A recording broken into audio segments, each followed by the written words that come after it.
Bonsoir. Je m'appelle Dr Robert Kleinstauber. Je suis anesthésiste, médecin en soins intensifs, médecin urgentiste et thérapeute spécialisé dans la douleur. Je pense qu'il est temps qu'une petite lumière comme moi, dans la hiérarchie de la population, et aussi de mon état, où j'occupe plutôt déjà une position un peu plus élevée, de dire quelque chose sur le problème actuel de la folie du corona et des vaccinations. Et j'ai remarqué récemment que, surtout chez les nombreuses personnes âgées que je visite en tant qu'urgentiste,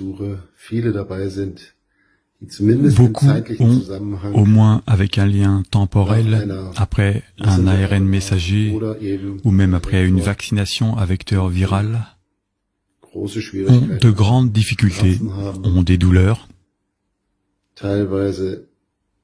présentent parfois des signes clairs d'une infection, au sens d'une infection corona, bien qu'il soit après la vaccination, comme on nous le fait toujours croire, censé être immunisé.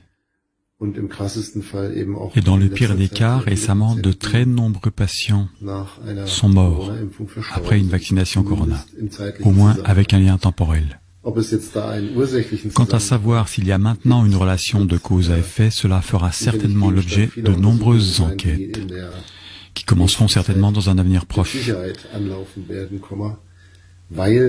car il y a tellement d'incohérences. Moi-même ici, je ne me suis pas fait vacciner, car j'ai traversé l'infection et après même 10 jours, je suis à nouveau en bonne santé. Et je ne me ferai en aucun cas vacciner, car compte tenu du fait qu'une vaccination a été lancée ici, qui prend normalement 8 à 10 ans, voire plus, pour être suffisamment vérifiée, pour être considérée comme sûre, tout d'abord.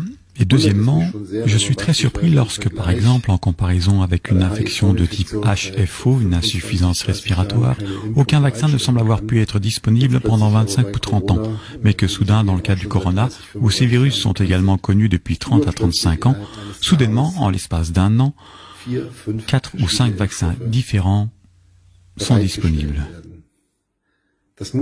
Cela semble un peu étrange, et en tant que médecin, je ne peux pas le recommander à mon patient. Pas avec une bonne conscience. S'ils veulent le faire, c'est au patient de décider. S'il pense absolument qu'il veut être vacciné, je ne l'en empêcherai pas. Mais je ne peux pas le recommander, vraiment pas. Tout cela est devenu trop suspect pour moi.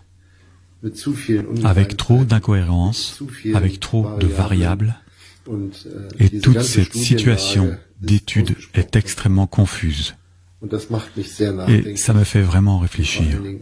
Et en partie aussi, cela me met très en colère, car je pense qu'ici, il n'est pas joué carte sur table.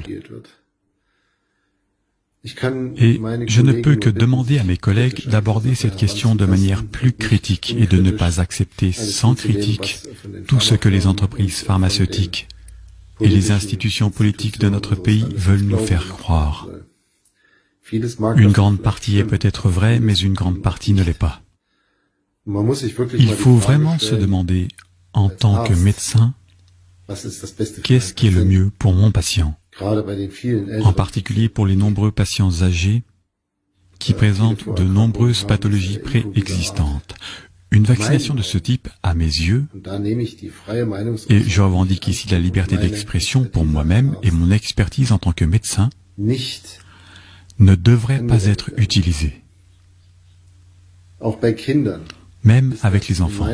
C'est à mes yeux totalement obsolète de même penser à vouloir vacciner les enfants. Il est tout à fait étrange que ce soit justement le groupe de population qui est le moins touché par le corona et présentant le moins de symptômes, qui ne sont pas non plus porteurs.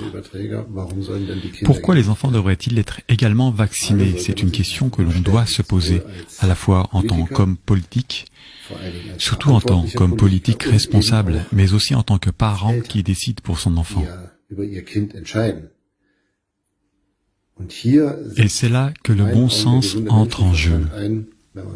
Lorsqu'on dit « Je ne ferai vacciner mon enfant que si l'on considère comme absolument certain que le vaccin ne lui fera pas de mal », personne ne peut donner cette garantie.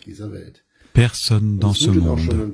Et il semble un peu étrange que les nombreux rapports de cas de vaccination, ou plutôt de réaction au vaccin, soient balayés sous le tapis ou minimisés. Et j'invite chacun qui envisage de se faire vacciner à se renseigner sur ce qu'on lui fait réellement subir. Et je fais également appel au bon sens des politiciens. Mais malheureusement, je crois que beaucoup d'entre eux ne m'écouteront pas. Parce que ce n'est pas tant l'intérêt sanitaire qui est au premier plan. Mais malheureusement, et c'est quelque chose que nous remarquons toujours, et d'une manière de plus en plus évidente, les intérêts financiers. Et c'est déplorable. Et pour notre profession, une situation misérable. Que nous soyons déchirés encore et encore entre ces deux idéaux. Bon, sur le plan financier, on ne peut pas parler d'un idéal, mais entre ces deux critères. Et en tant que médecins, nous sommes tenus de faire du bien à nos patients, ou du moins d'atténuer leur souffrance. Mais nous ne sommes pas obligés de lui donner quelque chose dont nous ne savons pas nous-mêmes si c'est bon ou non. Aucun politicien ne peut exiger cela d'un médecin, et c'est exactement ce qui est fait actuellement. Que les politiciens essaient de rejeter la responsabilité sur le corps médical, ce que je trouve carrément ignoble. Ainsi, je me tourne maintenant aussi vers le public. Même si, de la part de la Chambre des médecins, peut-être, si cela devient public, je pourrais être désavantagé. Et j'en suis maintenant à un point où je dis que mon opinion et ma conscience l'emportent sur ma crainte d'une éventuelle sanction de ce que je dis ici. Je vous remercie de votre attention.